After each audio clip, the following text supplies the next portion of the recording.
At sa pagpapatuloy ng ating recap, si Ian ay nagpasalamat sa impormasyong nakuha mula kay Jasper at nagawa niyang mapuntahan ang isang lihim na piitan.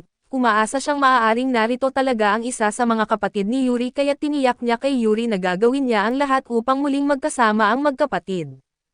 Pagpasok nila sa piitan ay nakarating sila sa isang serado na dulo at hindi niya alam ang susunod na gagawin dahil ayon sa mga tagubilin ni Jasper, dapat mayroong isang bagay doon at ipinaliwanag ni Ursula na may isang mahiwagang bilog sa dingding na iyon at sa sandaling hihipuin ito ay mailipat sila sa loob ng piitan.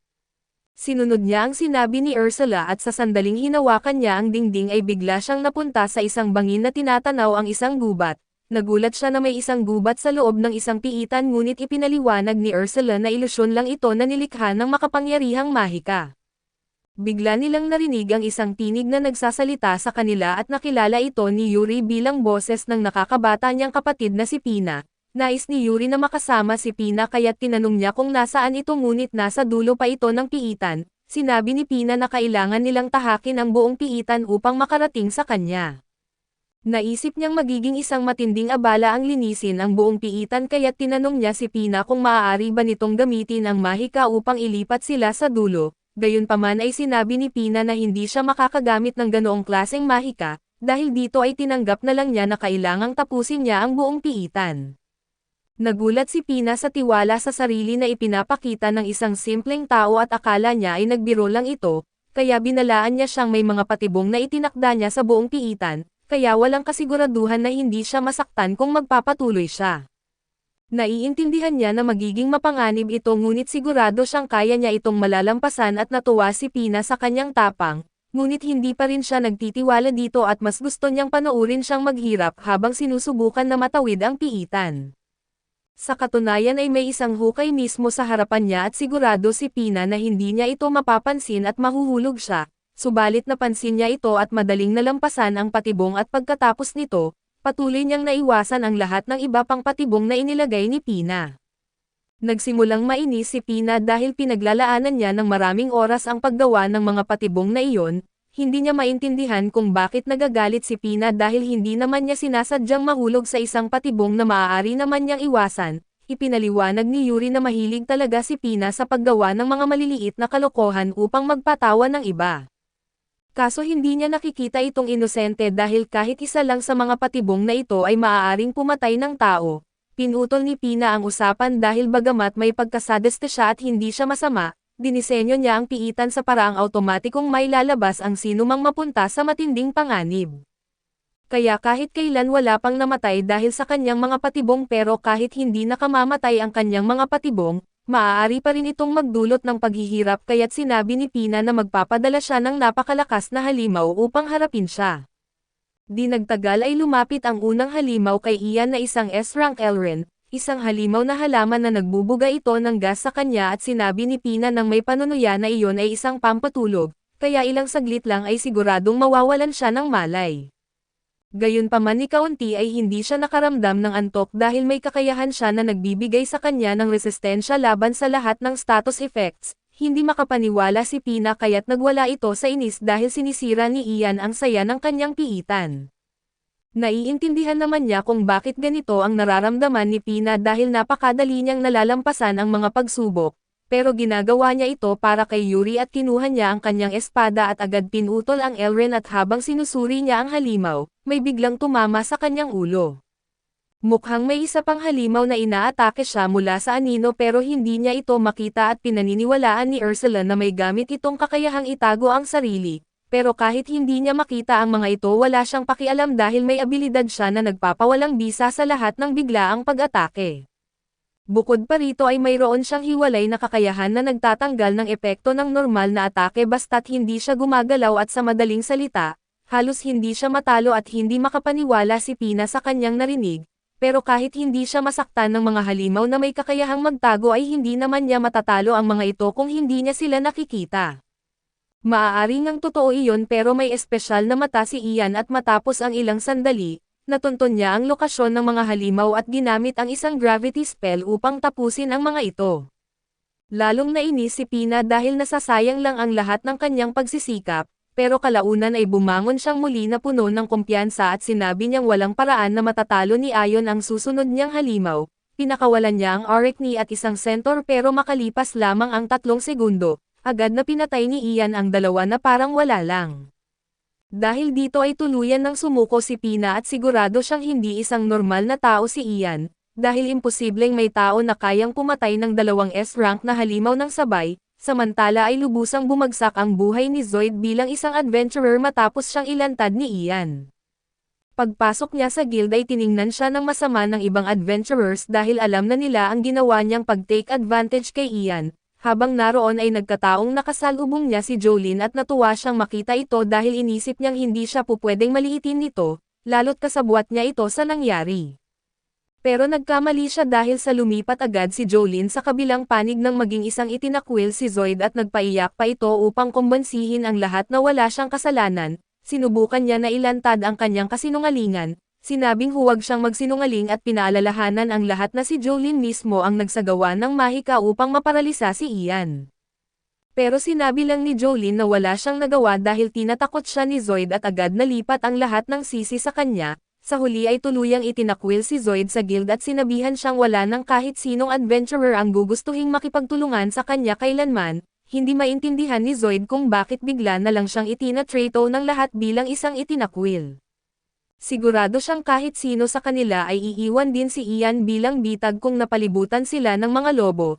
Sinisi niya si Ian sa lahat ng gulong ito na kung hinayaan lang daw nitong mamatay ang sarili, hindi sana nalaman ng lahat ang kanyang lihim.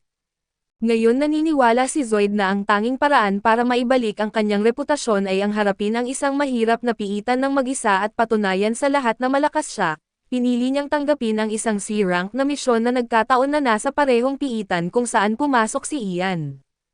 Sa normal na sitwasyon ay imposibleng matapos ni Zoid ang isang C-rank na misyon pero kumbinsido siyang kaya niya ito. Habang naglalakad na may narinig siyang tunog mula sa likuran niya kaya natakot siya, ngunit nang lumingon siya ay wala naman palang kahit ano. Labis siyang nakahinga ng maluwag dahil akala niya ay nasa matinding panganib siya. Gayunpaman ay aksidente niyang nahawakan ang dingding na nagsisilbing portal papunta sa lihim na piitan at ngayon, tiyak na nasa panganib na siya. Napagtanto niyang ito ay isang lihim na piitan at kung ganoon ay siguradong may napakalakas na halimaw sa loob, pero napupuno siya ng kumpiyansa at sigurado siyang kaya niyang harapin anuman ang humadlang sa kanya. Iyon ang akala niya dahil sa ikalawang hakbang pa lang niya nahulog siya sa isang patibong at muntik ng mamatay. Sa kabutihang palad ay totoo ang sinabi ni Pina na ayaw niyang pumatay ng tao kaya't sa halip na mamatay si Zoid, automatikong nailabas siya mula sa piitan.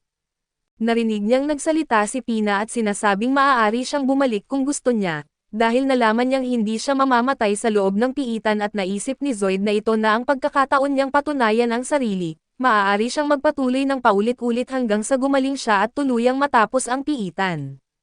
Bumalik siya sa loob at paulit-ulit na nahulog sa mga patibong pero kalaunan ay nagawa niyang makarating sa isang maliit na paglilinaw sa gitna ng kagubatan. Sa kasamaang palad ay hindi pa rin bumuti ang sitwasyon niya dahil bigla siyang humarap sa isang dambuhalang S-rank na halimaw, isang higanteng butiking halimaw at sa isang iglap ay labis siyang nasugatan.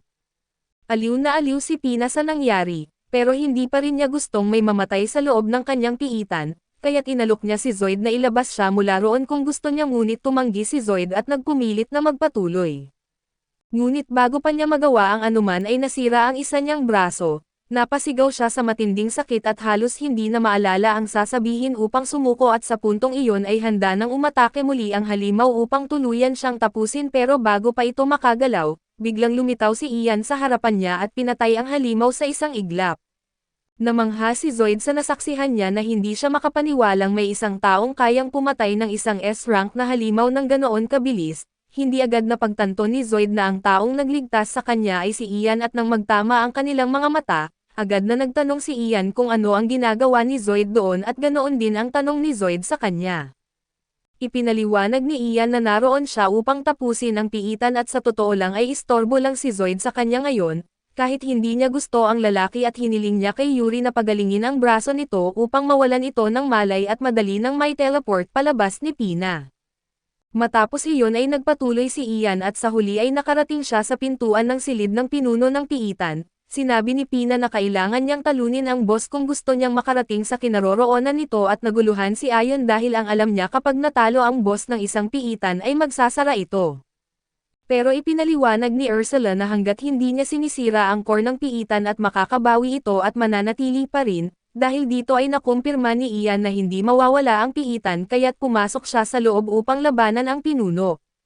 Gayunpaman pagpasok niya ay wala siyang nakitang halimaw at biglang yumanig ang lupa sa ilalim niya, kaya ginamit niya ang kanyang flight skill upang lumipad palayo at sa sandaling iyon ay lumitaw ang totoong kalaban na isang higanteng pagong. Bahagyang kinabahan si Ayon dahil napakalaki nito pero alam niyang hindi makakatulong ang pagpanik, kaya agad siyang nagbitaw ng sunod-sunod na fireballs subalit nang mawala ang usok, lumabas na walang kahit anong pinsala ang pagong.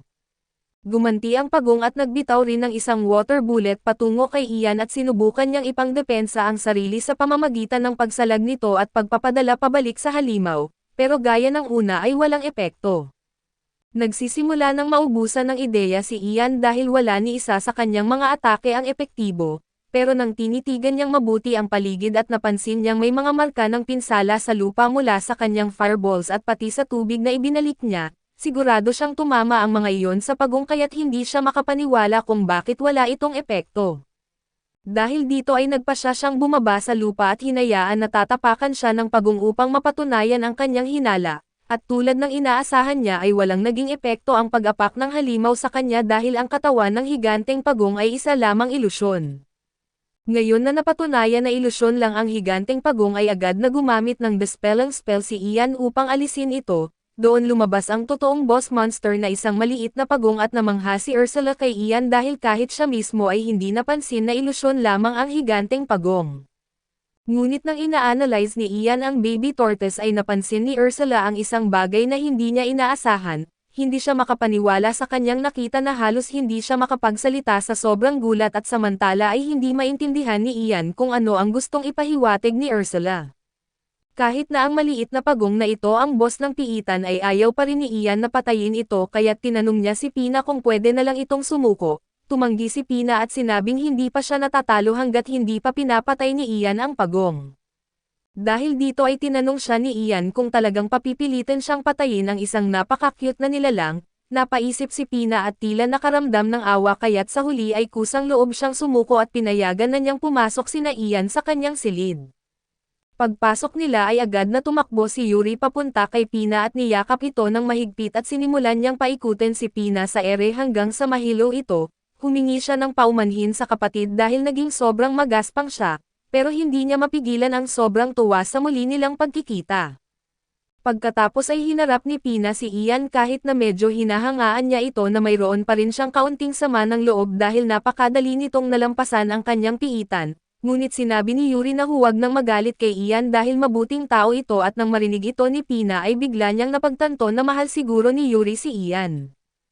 Kaya naman sinimulan niyang asarin ang kapatid niya tungkol dito at dahil dito ay labis na natarante si Yuri at hindi alam kung paano itatanggi ang paratang ni Pina. Matapos ang kanilang masayang pagkikita ay may isang pabor na hiningi si Pina. Gusto niyang sumama kay Ayon sa kanyang paglalakbay at bilang kapalit ay handa niyang ibigay ang kanyang spirit core sa kanya kung papayag siya. Excited si Yuri sa ideyang ito kaya't tinanong niya si Ian kung okay lang sa kanya at wala namang nakikitang problema si Ian kaya't pumayag siya. Biglang tumalon mula sa balikat ni Ian ang maliit na pagong at sa isang iglap ay nagbago ang anyo nito at naging isang dalaga. Ipinakilala niya ang sarili bilang si Kaihaim at ang tagapangalaga ni Pina at anak ng Heavenly Beast Tortoise. Kitang-kita sa mukha ni Ursula ang gulat at kaba na parabang nakita niya ang kanyang pinakakinatatakutang drill sergeant. Hindi makapaniwala si Ian na may isang tao na kayang gawin si Ursula na maging sobrang formal at magalang. Dahil si Kaihaim ang guardian ni Pina at kailangang hingin ni Ian ang kanyang pahintulot upang isama si Pina sa kanyang paglalakbay, mabuti na lang at pumayag si Kaihaim pero may isang kondisyon na gusto rin niyang sumama. Inabot ni Kaihaim kay Ian ang isang Philosopher's Stone at ipinaliwanag na kung idagdag niya ito sa kanyang mata kasama ng spirit core ni Pina, pareho silang makakasama ni Ian sa kanyang pakikipagsapalaran at dagdag pa rito. May kakayahan si Kaihaim na lumikha ng barriers kaya tiyak na magiging malaking tulong siya kay Ayon. Samantala ay nagising na rin si Zoid sa labas ng piitan, Napagtanto niyang ang tanging dahilan kung bakit siya nabuhay ngayon ay dahil pinili siyang iligtas ng mismong tao na pinahirapan niya sa loob ng maraming taon. Napabagsak siya sa lupa at napuno ng pagsisisi at biglang naiyak nang maisip kung gaano na siya naging isang bigong tao. Kaso dito muna matatapos ang recap natin sa anime na ito. Salamat sa inyong panonood hanggang sa muli.